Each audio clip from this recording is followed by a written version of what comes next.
The Campbell Road Girls by K. Brellend. Read by Annie Aldington. Prologue. Summer 1930. You can't mean it! Sophie Lovett stared at her youngest sister in astonishment.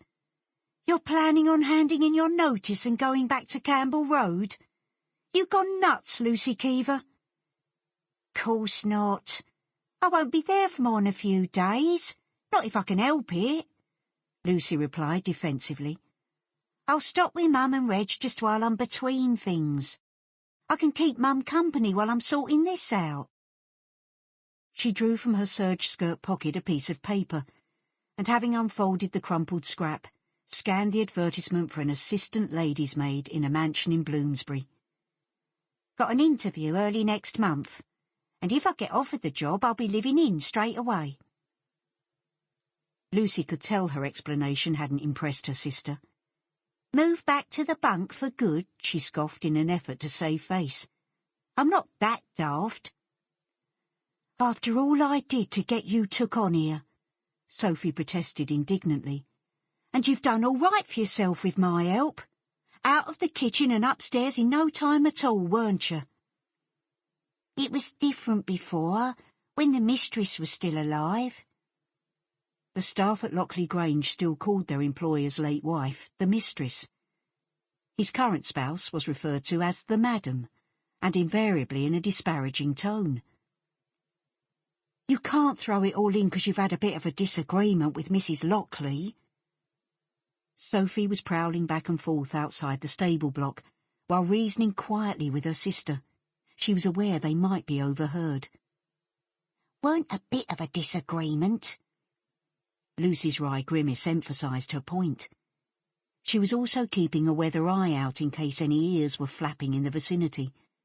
She called me an insubordinate wretch who should keep to her place. So I told her. She hesitated, and guilty colour stole into her cheeks. I told her a few home truths.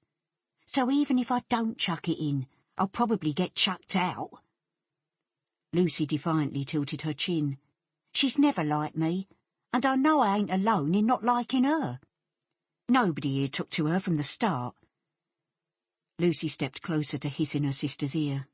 We all know she got John Drew sacked from the stables, and Edna couldn't wait to work out her notice before she quit. If you're honest, you know you and Danny don't like her either. Sophie struck a finger to her lips and steered her sister roughly against the cover of brickwork. Lucy had spoken the truth. Sophie and her husband Danny had been disappointed, to say the least, on being introduced to the master's new wife. Celia was half his age, and only 2 years older than his own daughter. Monica had wisely decided to decamp to live with her aunt in Yorkshire shortly after her stepmother moved in.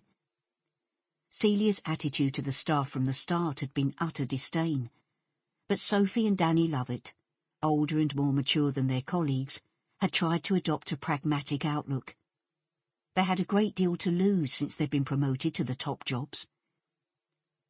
After 11 years working at Lockley Grange, and after a year of being man and wife, Danny and Sophie had been summoned to Mr. Lockley's study one afternoon. They turned up in trepidation, wondering what they'd done wrong, only to learn they'd been doing everything right. Sophie had been promoted to a new position of housekeeper, and Danny to that of house steward.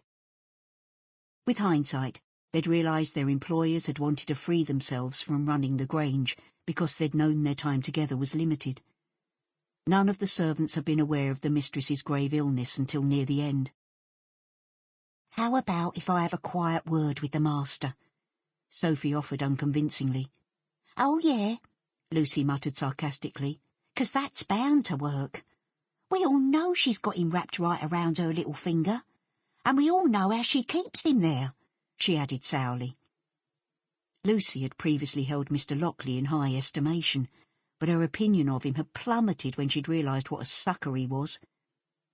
Ever since the newlyweds had returned from honeymoon, guttural noises could be heard issuing from the master's suite, at any hour of the day or night, prompting salacious gossip in Sample complete. Ready to continue?